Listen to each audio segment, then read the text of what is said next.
Hey everybody, how's it going? Just thought I'd shoot you guys another video here as we enter our final week of Kaleo.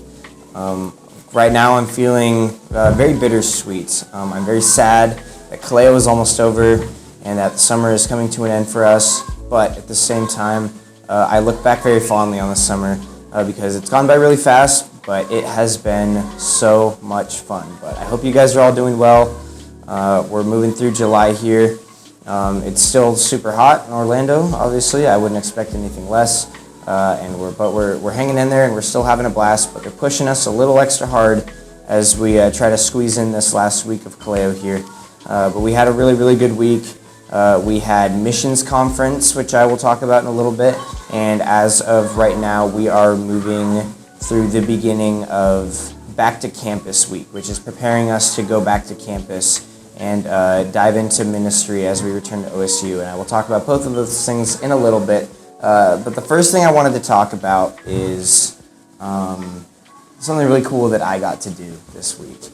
I wanted to talk about the concept of fear and how fear holds us back. This is something that I have had a lot of time to think about and ruminate on since coming to Kaleo. Initially, I was scared. I had a lot of fear when it came to going to Kaleo because I was leaving behind my family for the summer after not seeing them for my entire school year.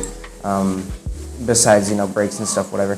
I was scared that I was going to have to spend more time away from my family and that I would just continue to grow more distant with my family. I was scared to leave them behind. I was scared to leave the Kootenai Classic, something that I've spent a lot of my time doing, something I look forward to doing every summer. I know I talked about that a lot in my video a couple weeks ago. But that was something that I was scared to do. I had fear in doing that. And I had a lot of fear, learning to share the gospel for the first time here at Kaleo. Going up to random people on the beach and sharing the word. It's scary, it's nerve-wracking, it's terrifying, it's petrifying, it's mortifying, it's stupefying. Whatever fancy, crazy word you want to use to describe it. But it's frightening doing these things because it's, pushing us outside of our comfort zone. And I like to think of myself as somebody who enjoys their comfort zone. I enjoy my little box. I don't push myself too hard. And that's something that Kaleo has taught me to do, is step outside my comfort zone a little bit and face my fears a little bit, And so with all that, I've kind of come to realize that I think fear and being uncomfortable is something that is absolutely necessary to grow as human beings. As human beings, it's natural that we grow. That's something that we're supposed to do. We're engineered by God to grow. That's what we do. We develop, we change over time.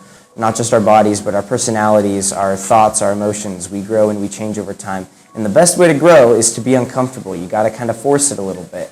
And I've been scared, to do a lot of things. Like I just said, I've been scared to do a lot of things throughout my life, and I've had a lot of fear going through with things. And so I did probably the scariest thing I've ever done in my life. And I faced one of my biggest fears, and I jumped out of an airplane. Take a look. Hello guys, welcome to Jump Florida. I'm Gustav, and today with... Hey, it's Ty. Hey, what's going on here today? We're going skydiving, first time ever. First time? First Any time. special reason for today? Nope, just for fun. It's Kaleo 2024 and we're wrapping up the last week, and so we are celebrating by jumping out of a plane. Oh yeah, here we go. All right, awesome.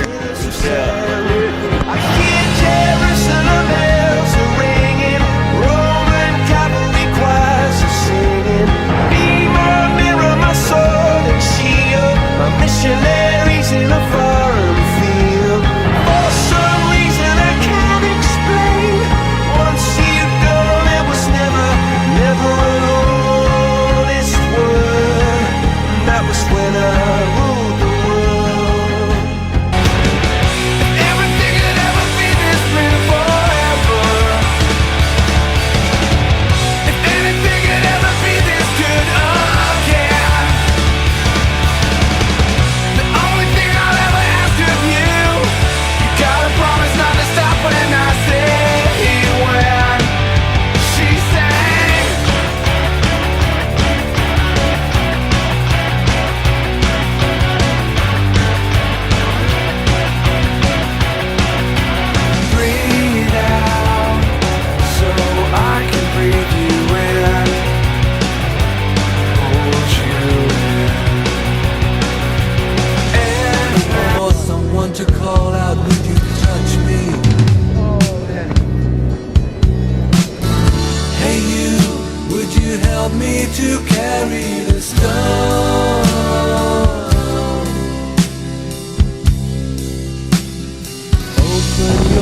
Back to the ground. Oh man, oh that was actually insane. That was the most insane experience of my life. Thank you so much. So yeah, I went skydiving. Me and all my friends. This is a Kaleo tradition that at the end of Kaleo every year, a bunch of people go skydiving, and I wanted to be part of that group this year because I'm absolutely terrified of skydiving. Beforehand, the thought of skydiving would have never crossed my mind. It's just ridiculous to me to jump out of a plane. But my mom did it several years ago. I think late 90s, my mom went skydiving. And my mom, for me, is the last person I'd ever expect to go skydiving, but my mom is fearless, and I wanted to be fearless just like my mom, and so I jumped out of an airplane.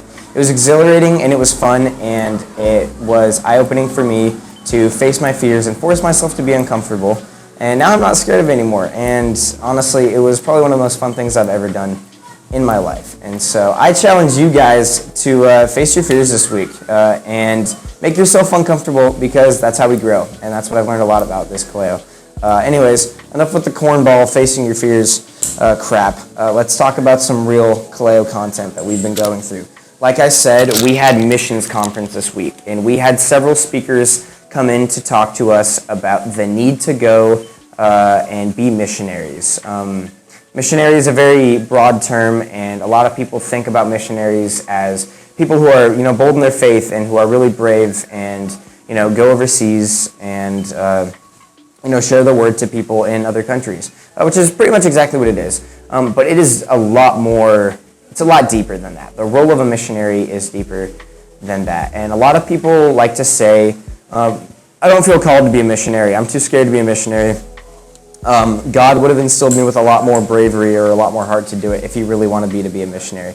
But something that we've had to face and something that we've realized is that God calls us all to be missionaries. In Matthew, the very last command that Jesus gives his disciples before he leaves is, go make disciples of all nations. I want people of every tribe and tongue to stand before the throne and worship me in heaven. And that's really important. That's the last command he ever gave. And if it's the last command, it's got to be pretty important, right?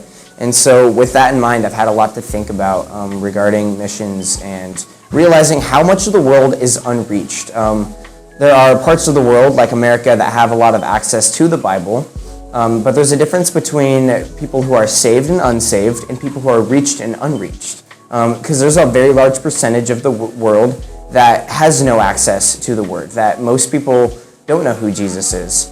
And a lot of people don't have Bibles in their languages, a lot of tribes, and so that's something that we got to learn a lot about and grow our hearts for. And with that, our Summer India team arrived last night. So I talked about this a little bit my first week, but we had a lot of people who usually go to Kaleo who joined our Summer India team. They were asked to do that, and they spent the 8 weeks that we were at Kaleo, they spent that in Hyderabad, India, sharing the word and preaching the gospel to the people of India there. And they made a lot of really cool people. They got to really be a part of the culture in India, and they got to build some really cool personal relationships with people in India. The harvest is plentiful, but the laborers are few. Therefore, pray earnestly to the Lord of the harvest to send out laborers into his harvest field, which is basically saying everybody in the world is ripe for the harvest. Everybody in the world can receive salvation, but we don't have enough people who are going out and collecting that harvest, who are sharing the word with them and harvesting them to become workers of God. We don't have enough workers who are willing to go out and reap that harvest. And so that's Jesus' call to us, to be laborers for the kingdom of God and go make disciples of all nations, just like he calls us to do. But the India team, they said it was a lot of fun. We got to kind of look into their adventures throughout the summer, and it looks like they had a lot of fun, but also a lot of challenges too in doing that, because India is such a completely different environment from America. But that was something really cool, and it was really cool getting to watch them do that and be bold and take big steps in their faith to go overseas and make disciples and be missionaries for a summer. But anyways, this week we are doing Back to Campus Week. Like I said, that is preparing us to go back to campus and join ministry as we return to campus. The harvest is plentiful on campus, but the laborers are few, and now we are being called to be laborers as we return to campus this year and pour our hearts out into the ministry of people who are not reached at OSU. Like I said, I'm an RA next year, so I'm going to be spending my time in the dorms with the international students. This is a huge opportunity for me, and like I said, initially I was kind of scared to do it, and I'm a little nervous still now to do it. But this is something that God has given me an opportunity to do in my life, to reach people from other countries who may have never heard the Word of God in their life, who will be living right across the hall from me in my dorms, who I can share the Word with and who I can build really close relationships with and help spur on and pour into.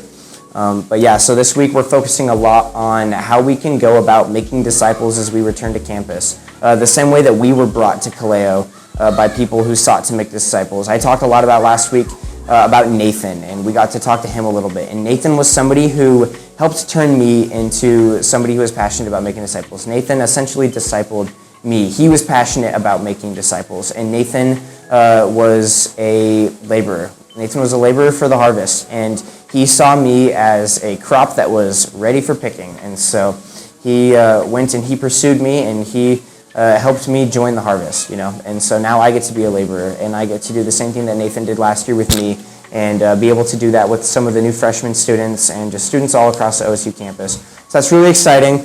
But in other news, like I said, a little bummed that Kaleo is coming to an end. It seems like it just started, but there is so much to look forward to this next year as we return to campus, and this summer has been astronomical for my growth in my walk with God.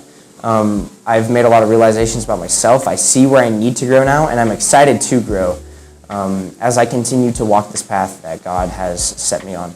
I'm so blessed to have been able to do this, and it has been such an honor to spend time here and build so many amazing connections and so many awesome relationships with so many people that I will get to know for the rest of my time that I spend at OSU. And I will get to return to campus this year and labor alongside all of these people. And we're all going to get to work together and make disciples as we return to OSU.